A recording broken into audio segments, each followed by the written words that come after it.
dalam beberapa waktu terakhir ini, memang nampaknya dunia peradilan kita itu kan, saya minta maaf harus mengatakan sudah sangat busuk gitu ya.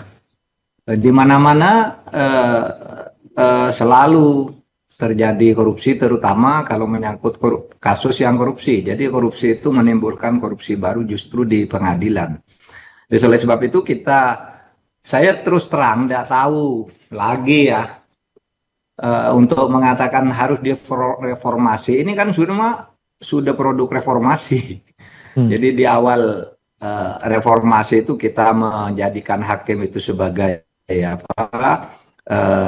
institusi yang independen, dilepaskan dari pemerintah, disatukan ke Mahkamah Agung dalam satu atap. Itu kan maksudnya dalam rangka reformasi.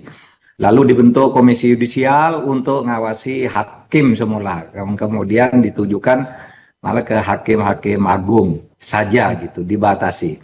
Dan beberapa waktu terakhir ini lalu yaitu kasus demi kasus bermunculan, dan itu semakin sangat mengerikan karena permainannya itu melibatkan bukan hanya lagi perseorangan oknum yang diam-diam, tapi kalau melihat kasus terakhir ini kan sudah melibatkan banyak orang di sebuah instansi.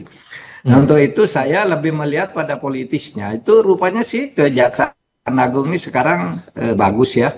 Langkah-langkahnya yang terakhir ini relatif bagus dan mungkin menjadi yang paling tidak saat ini menjadi yang terbagus di antara penegak hukum yang lain dengan temuan-temuan dan langkah-langkahnya. Meskipun sebenarnya kita tahu kalau Kejaksaan Agung itu diberi keleluasaan yang lebih gitu, saya kira lebih banyak lagi yang akan ditemukan. Karena saya melihat Kejaksaan Agung sendiri pada tahap tertentu tidak berani lanjut ya. Paling yang tertangkap pertama aja atau tertangkap tangan, lalu yang di atasnya lagi tidak dilanjutin. Itu banyak hal yang terjadi seperti itu. Misalnya Pertamina itu kemana itu sekarang kasusnya. Kemudian kasus pagar laut itu sudah saling lempar kejaksaan dan polisi, apakah ini korupsi atau bukan gitu. Kata polisi tidak ada korupsi di pagar laut itu karena tidak ada kerugian negara. Padahal korupsi itu tidak harus merugikan negara. Yang banyak dihukum tuh korupsi itu justru yang tidak merugikan negara. Misalnya ketua MK itu kan tidak merugikan negara, dia menerima uang dari masyarakat. Kemudian ada hakim, kalau tidak salah siapa yang dari Semarang, tuh hakim agung yang baru ditangkap, tidak ada merugikan negara.